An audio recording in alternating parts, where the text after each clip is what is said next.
Now, we've been speaking quite a bit lately about what's going on with our environment. Now, I think, contrary to John Howard's belief, the human race is having an impact on the climate, and that's going to be very detrimental if we don't do anything about it right away. To talk to us about what we can do, and obviously moving into the future, what we can do about it, Climate Change Coalition, a new political party designed to inform and hopefully make some alterations on a national scale so that we can be leading the world in doing the right thing by our environment. I'd like to welcome along this morning.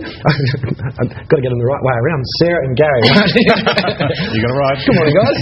So, the Climate Change Coalition. I mean, we've heard and we've spoken to the Greens actually earlier in the week, and no Labor or Liberal yet, but we don't care about them.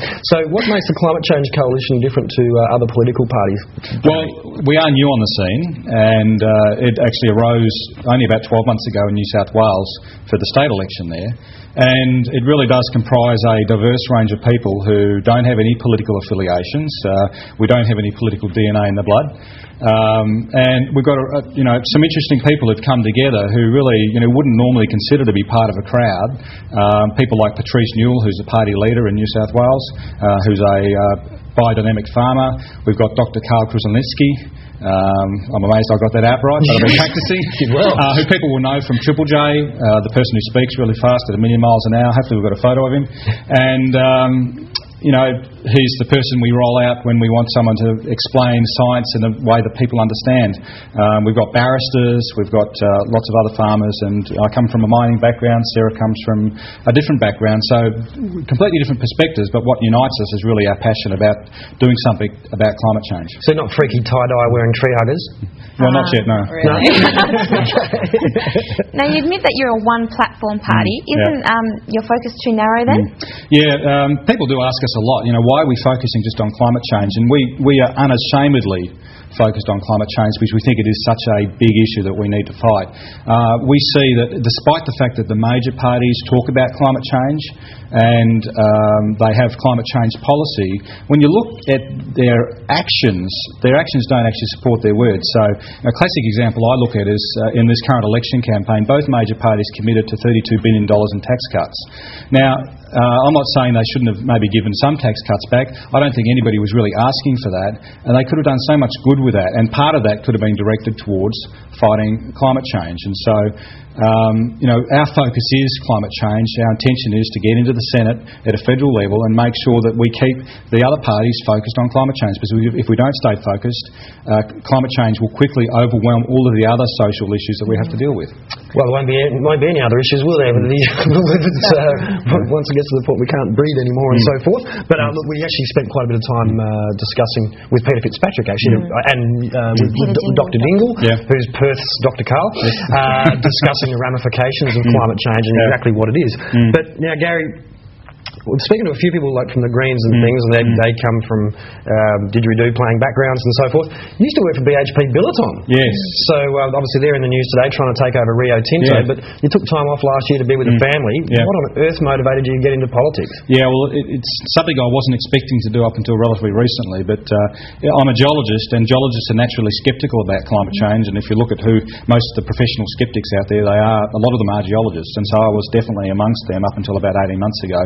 Once I started studying the more recent science, that really is what convinced me, and so I've been making change at a personal level since then.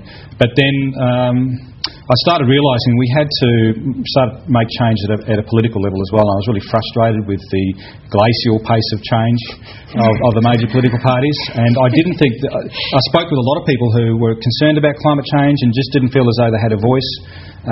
We do offer a different option to the Greens, for example, on the climate change debate. There's no doubt that the Greens have good policy on climate change, but there are people who would prefer to have a different option and still vote about climate change, and so that's why I ended up putting my hat in the ring and saying, okay, let's do something different. Right. Now, Sarah, you've done something pretty remarkable. You've walked from Brisbane to Sydney to raise awareness about climate change. Tell us about that experience. That's pretty incredible. Yeah, it was pretty amazing. So basically I saw the film An Inconvenient Truth and realised that the impacts and effects of climate change would dictate what my life is going to look like in 20 years' time when I have my own children. And I think it really, really scared me, and I wanted to do as much as I can to get that message out there and to speak to other Australians about it. And I knew that I'd have to do something pretty big that would get people's attention to prove to people just how serious I think this issue is. So I decided to walk from Brisbane to Sydney, and it took me 9 weeks. It was 1,100 kilometres. I went through 4 pairs of shoes and spoke to thousands of people along the way. And yeah, sorry. The pictures coming up on the screen there. You're walking around with what was the billboard thing you were carrying there? Yeah. So after I announced that I wanted to do the walk, I was invited to be an ambassador for Earth Hour, which was an initiative of WWF and the Sydney Morning Herald, where they got everybody in Sydney to turn their lights out for 1 hour to raise awareness of conserving energy. And I guess it was a way for Australians to say that we do care about climate change. So it was a fantastic experience, and after speaking to so many Australians about climate change, I really felt that I wanted to represent those views in the political process and ensure that we do have a future. So what do you think that you will bring to politics then? I think as a young person, I'm one of the key stakeholders in climate change, and I think that we really need to be a part of this process. We need to ensure that decisions are being made that are going to have long-term effects and to help try and prevent what's happening, but also to prepare for some of the implications that are predicted. Haven't you guys done your research? If you want to go into politics, you have to have knee-jerk reactions, short-term results that get you elected.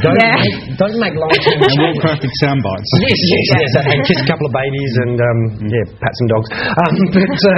Look, I'm going to move on in a second, but how realistic is it to actually get a Senate seat? I mean, I know a lot of people out there. Is it just a matter of making a bit of a noise so that the big parties pay attention, or do you reckon you can actually get in there? Well, we want to do a bit of both. We do want to make some noise, so we want them to sit up and take notice, and we're in it to win it.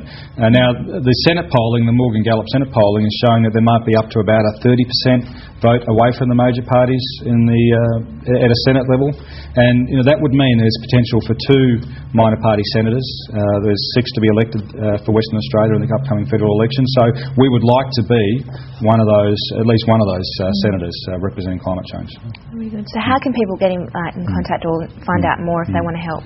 Well, they can check out our website. It's www.climatechangecoalition.com.au. They can Google us, and they'll find us pretty quickly on Google. There's a blog which is shown on the screen there. It's easy to get depressed about climate change. Just about every week there's something new and more depressing that's coming out there. The United Nations has said we're now on the brink of the 6th major global extinction event, which is pretty alarming.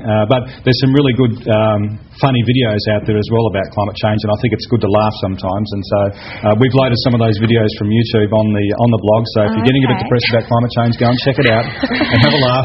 Because we are optimistic. We think we can make a difference. We've got the technology available. There's some fantastic things going on, even here in Western Australia, and we just need change at a political level, and that's what we're all about. Obviously, business is going to play a big part in this. Do you have problems approaching businesses saying, hey, the CCC wants to come and see you?